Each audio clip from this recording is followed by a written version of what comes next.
എൻ്റെ പുതിയ സിനിമാ വിശേഷം എന്ന് പറയാനായിട്ട് ഏറ്റവും ആദ്യം പറയേണ്ടത് ഞാനിപ്പം ജോഷി സാറിൻ്റെ ലാലേട്ടൻ്റെ കൂടെയുള്ളൊരു സ്ക്രീൻ പേസിനെ കുറിച്ചാണ് പറയേണ്ടത്. ലൈലോ ലൈല എന്ന് പറഞ്ഞ പടം ഞാനിപ്പോൾ ചെയ്യുന്നുണ്ട്. അതിനോടൊപ്പം തന്നെ ബിജിത് ബാല എന്ന് പറഞ്ഞ എഡിറ്റർ ഡയറക്റ്റ് ചെയ്യുന്ന നെല്ലിക്ക എന്ന് പറഞ്ഞ മൂവി, പിന്നെ ദിലീഷ് ഡയറക്റ്റ് ചെയ്യുന്ന ഡമാർ പടാർ, അതേപോലെ രാജേഷ് പിള്ള അദ്ദേഹം ഡയറക്റ്റ് ചെയ്യുന്ന മിലി. ഇതൊക്കെയാണ് ഇപ്പോൾ എൻ്റെ പുതിയ ചിത്രങ്ങൾ ചെയ്തുകൊണ്ടിരിക്കുന്നത്. വരാനിരിക്കുന്ന ചിത്രങ്ങൾ എന്ന് പറയുന്നത് മേലില രാജശേഖരൻ എന്ന് പറഞ്ഞ ആദ്യമായിട്ട് ഡയറക്റ്റ് ചെയ്യുന്ന വൈറ്റ് ബോയ്സ് എന്ന ചിത്രമാണ്. അത് ഞാൻ വളരെ എക്സ്പെക്റ്റ് ചെയ്യുന്നൊരു മൂവിയാണ്. ആദ്യം മുതൽ അവസാനം വരെ ഒരു ഫീമെയിൽ ഓറിയൻറ്റഡ് ആയിട്ട് മുഴുനീളം നായികയായിട്ട് ചെയ്ത കഥാപാത്രമാണത്. സോ അത് റിലീസ് ചെയ്യാൻ വേണ്ടി വെയിറ്റ് ചെയ്യുന്നു. പിന്നെ ഒപ്പം തന്നെ എൻ്റെ ഹസ്ബൻഡ് ഡയറക്റ്റ് ചെയ്ത സെക്കൻഡ്സിൽ ഞാനൊരു വേഷം ചെയ്തിട്ടുണ്ട്. അതും ഞാൻ വെയിറ്റ് ചെയ്യുകയാണ്. 100 ഡിഗ്രി സെൽഷ്യസ് പറഞ്ഞ രാകേഷ് ഗോപൻ ഡയറക്റ്റ് ചെയ്യുന്ന പടം, ആശ ബ്ലാക്ക്, ജോൺ റോബിൻസൺ ഡയറക്റ്റ് ചെയ്ത പടം, പിന്നെ അതേപോലെ ഹേമന്തിൻ്റെ കൂടെ സെൻട്രൽ തിയേറ്റർ ആക്ച്വലി അങ്ങനെ 2 ചിത്രങ്ങൾ ചെയ്തിട്ടുണ്ടായിരുന്നു. അപ്പോൾ ഇതുപോലെ കുറച്ച് നിരവധി ചിത്രങ്ങൾ ഞാനിപ്പം വരുന്ന മാസങ്ങളിൽ പ്രതീക്ഷിച്ചുകൊണ്ടിരിക്കുകയാണ്.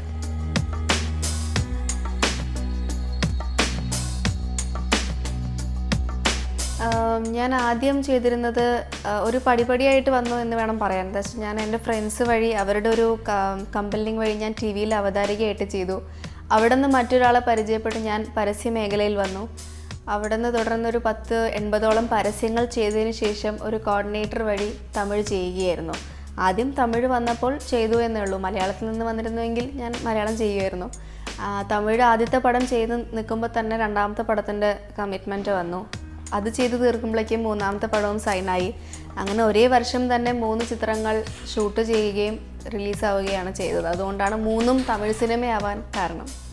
തമിഴ് ഞാൻ ചെയ്തിരുന്നത് 2010 കാലഘട്ടത്താണ്. അന്ന് 3 പടവും നായികയായിട്ട് ചെയ്തതിന് ശേഷം ഞാൻ തിരിച്ച് വന്നിട്ട് കല്യാണം എൻ്റെ ഫിക്സായിരുന്നു.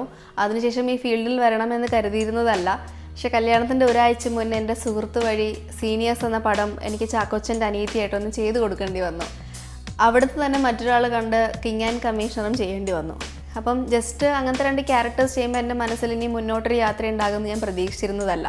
അപ്പോൾ ഫ്രണ്ട്സ് വിളിച്ചതുകൊണ്ട് പോയി ചെയ്തപ്പം അങ്ങനെ ഒരു സ്റ്റാർട്ടിങ് അവിടെ കൊടുത്തു. അതേപോലെ ഞാൻ പ്രഗ്നൻ്റ് ആയിരുന്നിട്ട് ആ ഒരു കാലഘട്ടത്തിൽ ഇതേപോലെ ഫ്രണ്ട് വിളിച്ചിട്ട് വെനിസ്ലെ വ്യാപാരി എന്ന് പറഞ്ഞ പടം ഒന്ന് ചെയ്യാൻ പറഞ്ഞു. അതിനുശേഷം മോളായതിനു ശേഷം മോൾക്കൊരു 3 മാസം ഉള്ളപ്പോൾ വീണ്ടും അടുത്ത ചിത്രങ്ങൾ വരാൻ തുടങ്ങി, പരസ്യങ്ങൾ വരാൻ തുടങ്ങി. അങ്ങനെ ഒരു പരസ്യമാണ് ഞാൻ ആദ്യം ചൂസ് ചെയ്തത്. അതും ഈ ആശ ബ്ലാക്ക് ഡയറക്റ്റ് ചെയ്ത ജോൺ റോബിൻസൻ്റെ പരസ്യമായിരുന്നു. അവിടെ വെച്ച് ക്യാമറമാൻ ആൽബിയാണ് 5 സുന്ദരികൾ എന്ന് പറഞ്ഞ പടത്തിന് വേണ്ടി എന്നെ ഷൈജു ഖാലിദിൻ്റെ അടുത്ത് സജസ്റ്റ് ചെയ്യുന്നത്. അങ്ങനെ എൻ്റെ മോളായിട്ട് തന്നെ ആവണി അഭിനയിച്ചു. ഞാനും മോളും കൂടെ 5 സുന്ദരികൾ ചെയ്തു. അവിടെ നിന്നാണ് തുടക്കം. അവിടെ നിന്നുള്ള ഒരു സീരിയസ്നെസ്സിലാണ് പിന്നെ ബാക്കിയുള്ള ഏകദേശം 10-18ഓളം ചിത്രങ്ങൾ ചെയ്തത്.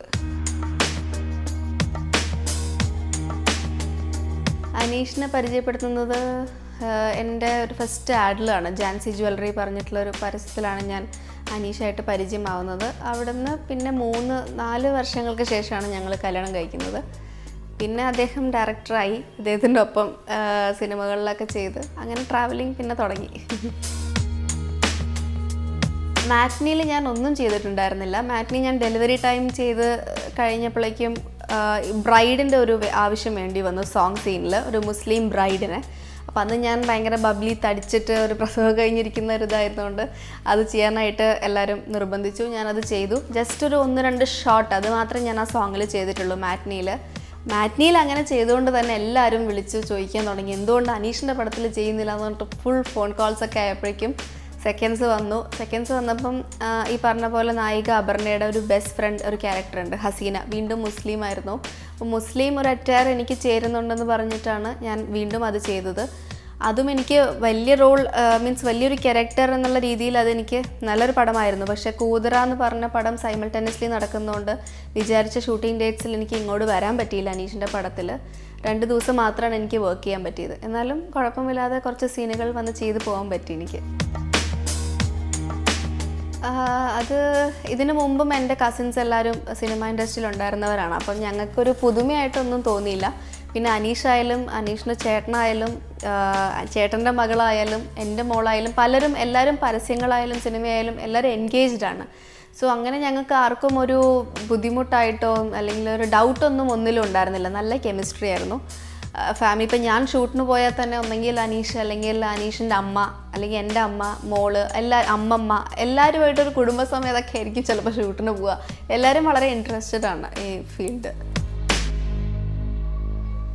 ഒരു മലയാള കളർപ്പടം എന്നുള്ളത് അജിത്ത് എന്ന സംവിധായകനാണ് അത് ചെയ്തിരിക്കുന്നത്.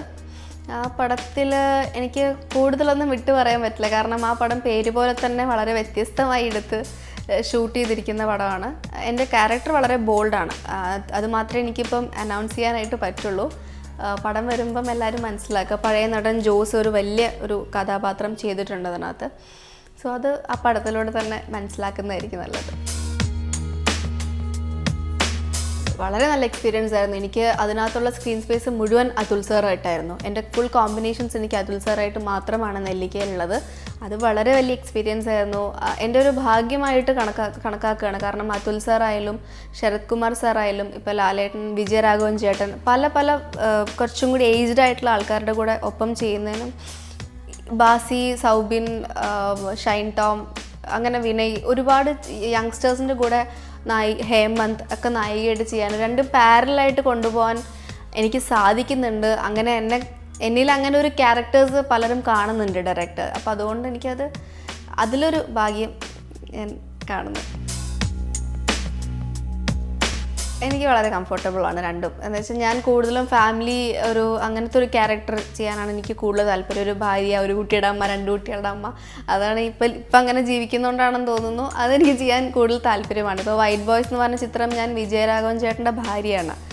ഒരുപാട് പ്രായവ്യത്യാസമുള്ള ഭാര്യയും ഭർത്താവുമായിട്ടാണ് കാണിക്കുന്നത്. അപ്പോൾ എനിക്ക് ആദ്യം ഒരു ചെറിയ ടെൻഷൻ ഉണ്ടായിരുന്നു, എങ്ങനെയാണ് കുട്ടേട്ടനായിട്ടുള്ള കെമിസ്ട്രി വർക്കൗട്ട് ചെയ്യുക. പക്ഷേ പുള്ളി ഭയങ്കരമായിട്ട് സഹകരിച്ച് ഓരോ ഷോട്ടിലും ഓരോ തമാശകൾ പറഞ്ഞ്, ശരിക്കും ഞങ്ങൾ അവസാനം പോകുന്ന സമയമൊക്കെ ആയപ്പോഴേക്കും ഗീതയും അദ്ദേഹത്തിൻ്റെ ഭർത്താവായിട്ടുള്ള ആ ഒരു കെമിസ്ട്രി ശരിക്കും വർക്കൗട്ടായി. അത്രത്തോളം ഒരു ദിവസം നടക്കുന്ന ഒരു സബ്ജക്റ്റാണ്. അപ്പോൾ ആ ഒരു വീട്ടിൻ്റെ അകത്ത് തന്നെ 25 ദിവസം സ്പെൻഡ് ചെയ്യുക എന്ന് പറയുമ്പം പിന്നീട് എനിക്കത് വളരെ കംഫോർട്ടായിട്ട് തോന്നി. അതേപോലെ ശരത് കുമാർ സാറായിട്ടും ആശ ബ്ലാക്കിൽ അദ്ദേഹത്തിൻ്റെ വൈഫായിട്ടാണ് ചെയ്തത്. അപ്പോൾ അതും എനിക്ക് ആദ്യമൊക്കെ ടെൻഷൻ ഉണ്ടെങ്കിലും പിന്നീട് രണ്ടാമത്തെ ദിവസം എനിക്ക് കറക്റ്റായിരിക്കും. ഇവരൊക്കെ ആയിട്ടുള്ളൊരു കെമിസ്ട്രി എനിക്ക് എങ്ങനെയെങ്കിലുമൊക്കെ ക്രിയേറ്റ് ചെയ്യാൻ പറ്റുന്നുണ്ട്. തമിഴ് എനിക്ക് ആദ്യം ബുദ്ധിമുട്ടായിരുന്നു. എനിക്ക് ഭാഷയൊന്നും അറിയില്ല, സ്ഥലം അറിയില്ല, ഒന്നും അറിയില്ല. അതിനുശേഷം അവിടെ ചെയ്ത സമയത്ത് എനിക്ക് ലാംഗ്വേജ് പഠിക്കാൻ പറ്റി, സ്ഥലങ്ങൾ അറിയാൻ പറ്റി, ആളുകളായിട്ട് വളരെയധികം കോണ്ടാക്ട്സ് കിട്ടി. സോ ഇപ്പം എനിക്ക് തമിഴും മലയാളവും ഒരേപോലെ തന്നെയാണ്. മലയാളം അറിയാവുന്ന പോലെ തന്നെ എനിക്ക് തമിഴ് അറിയാവുന്നതുകൊണ്ട് എനിക്ക് വലിയ ബുദ്ധിമുട്ടൊന്നും ഇപ്പോൾ കുഴപ്പമില്ല. അതാ ഞാൻ പറഞ്ഞു, എനിക്കിപ്പോൾ അങ്ങനത്തെ ഒരു ബുദ്ധിമുട്ടില്ല. എനിക്ക് ആദ്യം ഞാൻ പോകാൻ മടിച്ചത് എനിക്ക് ലാംഗ്വേജിൻ്റെ പ്രശ്നം കൊണ്ടൊക്കെയാണെന്ന് കരുതിയിട്ടാണ് ഞാൻ പോകാൻ മടിച്ചത്. പക്ഷേ ബാക്കിയെല്ലാം ഇവിടുത്തെ അതേ അറ്റ്മോസ്ഫിയർ തന്നെയാണ് അവിടെ. ഷൂട്ടിംഗ് സ്ഥലമായാലും അല്ലാത്തതായാലും അവിടെയുള്ള ക്യാരക്ടേഴ്സ് എല്ലാവരും എനിക്ക് വളരെ കംഫർട്ടബിളായിട്ടേ ഫീൽ ചെയ്തിട്ടുള്ളൂ. മലയാളമായാലും തമിഴായാലും മാറി മാറി വന്നാൽ ഒരേപോലെ ഞാൻ മുന്നോട്ട് കൊണ്ടുപോകും. തീർച്ചയായിട്ടും ഞാൻ എൻ്റെ എല്ലാ ഷൂട്ടിംഗ് സ്ഥലങ്ങളിലും എൻ്റെ മോളെയും എൻ്റെ അമ്മയും കൊണ്ടുപോകാറുണ്ട്. കൂടെ എൻ്റെ അമ്മമ്മയും വരാറുണ്ട്. അപ്പം അമ്മയും മോളും ഹോട്ടൽ റൂമിലിരിക്കുകയും അമ്മമ്മ ലൊക്കേഷനിൽ വരികയും അങ്ങനെ അഡ്ജസ്റ്റ് ചെയ്തിട്ടാണ് പോകുന്നത്. അപ്പം എല്ലാ സ്ഥലത്തും ഇപ്പം എൻ്റെ 4ാമത്തെ തമിഴ് ചിത്രം ആൻഡമാൻ ഐലൻഡ്സിലാണ് ഭൂരിഭാഗവും ഷൂട്ട് ചെയ്തിരിക്കുന്നത്. ഞാൻ മോളെയും അമ്മേനെയും കൊണ്ട് ആൻഡമാൻ ഐലൻഡ്സിൽ വരെ എത്തി. അപ്പം മോളെപ്പോഴും എൻ്റെ കൂടെ ട്രാവൽ ചെയ്യുന്നുണ്ടാവും. അവൾ ഒരു ബുദ്ധിമുട്ടും ഉണ്ടാക്കാത്തൊരു, ചിലപ്പോൾ ഇങ്ങനത്തെ ഒരു ഫാമിലിയിൽ വന്ന് ചേർന്നതുകൊണ്ടായിരിക്കാം അവൾ ഭയങ്കര അഡ്ജസ്റ്റബിളാണ് ആ കാര്യങ്ങളിലൊക്കെ. ഇപ്പോൾ മലയാള സിനിമയിൽ എനിക്കൊരു മുഴുനീളം നായികയായിട്ട് ഫീമെയിൽ ഓറിയൻറ്റഡ് ആയിട്ട് ചെയ്യണം എന്നുള്ളത് എൻ്റെ വലിയൊരു ആഗ്രഹമായിരുന്നു സിനിമയിൽ തിരിച്ചു വന്നതിന് ശേഷം. അത് ഇപ്പം എനിക്ക് വൈറ്റ് ബോയ്സ് എന്ന ചിത്രത്തിലൂടെ സാധിക്കാൻ പറ്റി. അപ്പോൾ അതിൻ്റെ ഒരു വലിയ സന്തോഷമുണ്ട്. പിന്നെ ലാലേട്ടൻ്റെ കൂടെ ഒരു സ്ക്രീൻ സ്പേസ് വേണം എന്നുള്ളത് അതിലും വലിയൊരു ആഗ്രഹമായിരുന്നു. അതും നടന്നു. ജോഷി സാറിൻ്റെ സെറ്റിലൊന്ന് കമ്മിറ്റ്മെൻറ്റ് ഒരെണ്ണം ചെയ്യണം എന്നുണ്ടായിരുന്നു, അതും കിട്ടി. അപ്പോൾ എൻ്റെ ഡ്രീമുകളെല്ലാം പെട്ടെന്ന് നടന്നുകൊണ്ടിരിക്കുകയാണ്. അതുകൊണ്ട് എനിക്ക് വലിയ ഡ്രീമുകളൊന്നും ഇനിയില്ല. നല്ല കഥാപാത്രങ്ങൾ ചെയ്ത് മുന്നോട്ട് വരിക എന്ന് മാത്രമേ ഉള്ളൂ. ഇങ്ങനെയൊക്കെ തന്നെ പോകണം. വലിയ സ്വപ്നങ്ങളൊന്നുമില്ല, ഉള്ള സ്വപ്നങ്ങളൊക്കെ നടന്നു കഴിഞ്ഞു.